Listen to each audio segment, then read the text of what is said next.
Oke. Assalamualaikum warahmatullahi wabarakatuh. Waalaikumsalam. Eh, Kami di sini untuk mempresentasikan hasil diskusi dari kelompok kami yang dimana kami mengangkat judul peran AGRF dalam meningkatkan mutu dan mobilitas pendidikan di ASEAN. Sebelumnya kami ingin memperkenalkan kelompok anggota kelompok kami. Yang pertama ada Saya Sandi Dasamanani dengan NIM akhir 171. Saya Revina Kumana Fatalia dengan NIM akhir 176. saya Isan Dimas Santama dengan NIM akhir 190. Saya Yuliantoni Sagawarega dengan NIM akhir 372. Oke, untuk selanjutnya AGRF akan dijelaskan oleh ya, terserah.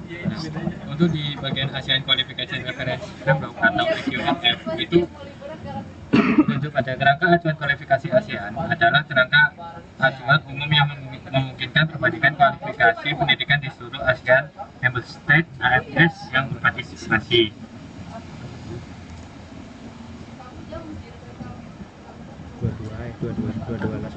Untuk tujuan utamanya yaitu EQRF menggunakan hasil pembelajaran sebagai dasar untuk menilai kualifikasi. Yang kedua, menghasilkan pemahaman yang lebih baik tentang sistem kualifikasi. Yang ketiga, mendorong pengembangan pendekatan nasional untuk memvalidasi pelajaran yang diperoleh di luar pendidikan formal. Yang keempat, mempromosikan mobilitas pekerja. Dan yang terakhir, mendorong pengembangan pendekatan nasional untuk memvalidasi pembelajaran yang diperoleh di luar pendidikan formal.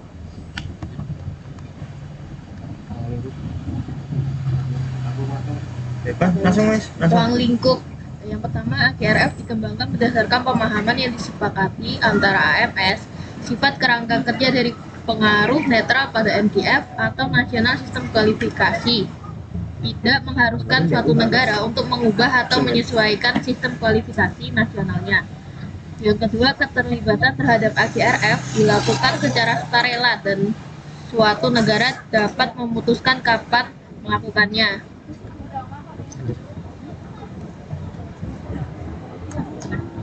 Prinsip dan jaminan kualitas. Pembangunan komunitas. Ya, langsung. Prinsip dan jaminan kualitas AGRF. Yang pertama, prinsip bersifat netral terhadap sistem kualifikasi nasional atau NQF setiap negara ASEAN. Tidak memerlukan perubahan sistem kualifikasi nasional, keterlibatan sukarela dari negara anggota ASEAN. Yang kedua, ada jaminan. Penjaminan mutu fokus pada memenuhi persyaratan kualitas pendidikan, fungsi lembaga, registrasi, akreditas, dan penerbitan sertifikat. Proses referensi memastikan bahwa sistem penjaminan mutu berjalan transparan dari kuat. Selanjutnya, pembangunan komunitas ASEAN. Pengembangan AGRF bertujuan untuk mendukung komunitas ASEAN bangunan. AGRF telah berkontribusi terhadap tujuan Piagam ASEAN untuk mengembangkan sumber daya manusia melalui kerjasama yang lebih erat di bidang pendidikan dan pembelajaran seumur hidup untuk memberdayakan masyarakat ASEAN dan memperkuat komunitas ASEAN dengan cara yang berbeda. Selanjutnya ada kerangka kualifikasi di berbagai negara ASEAN. Untuk di Malaysia ada Malaysian Qualification Framework atau MQF. Untuk di Thailand ada Thai Qualification Framework atau TQF. Yang selanjutnya ada di Singapura, yakni Singapore Workforce Skills Qualification atau WSQ. Selanjutnya ada Brunei Darussalam, yakni Brunei Darussalam National Qualification Framework. Terus Indonesia sendiri, yakni IQF atau Indonesian Qualification Framework. Yang selanjutnya ada Vietnam National Qualification Framework atau VNQF. Yang selanjutnya ada Kamboja, Cambodian Qualification Framework CQF. Yang selanjutnya ada Philippine Qualification Framework yakni PQF. Dan selanjutnya ada Myanmar Qualification Framework atau MQF. Dan yang terakhir ada Laos, yakni Lao National Qualification Framework. Nah, untuk selanjutnya kan tadi udah dijelaskan oleh Mas Andi untuk kerangka kualifikasi di berbagai negara ASEAN.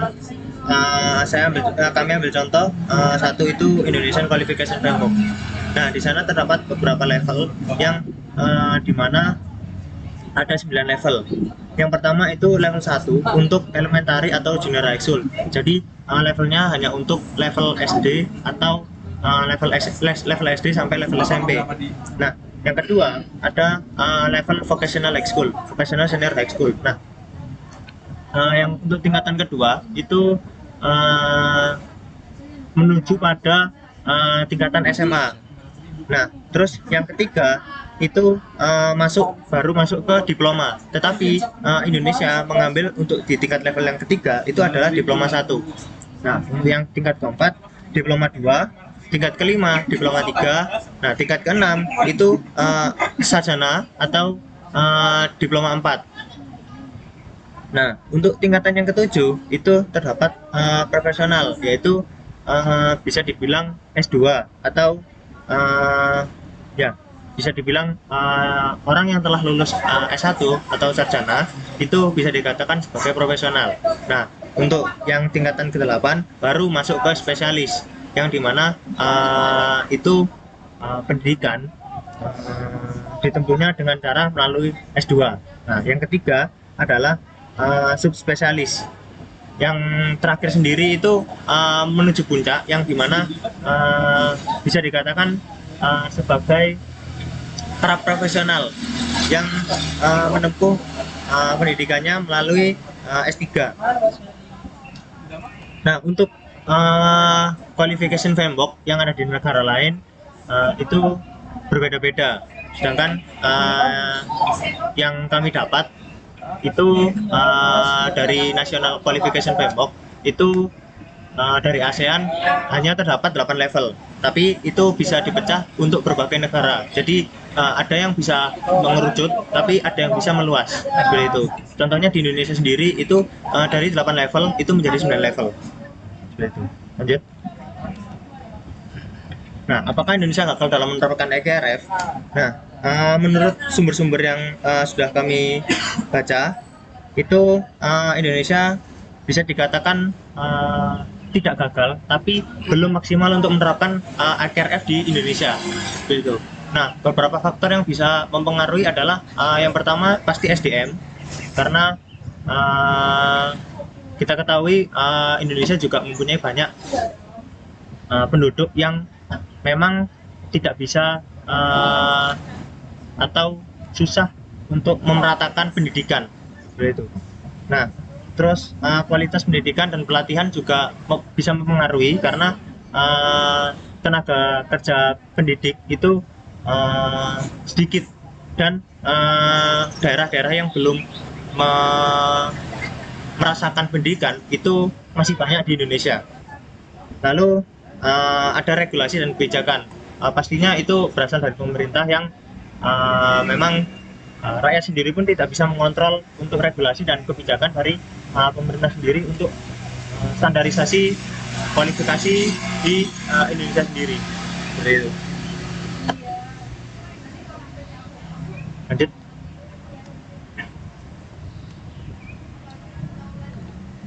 Nah, jadi kesimpulan yang bisa kita ambil, EQRF itu sebuah inisiatif penting yang dirancang untuk menyelaraskan kualifikasi pendidikan dan pelatihan antar negara anggota ASEAN. Nah, framework ini memiliki peran strategis dalam meningkatkan mobilitas tenaga kerja, memperkuat sistem pendidikan, dan memastikan kesetaraan kualitas di seluruh kawasan ASEAN. Seperti itu.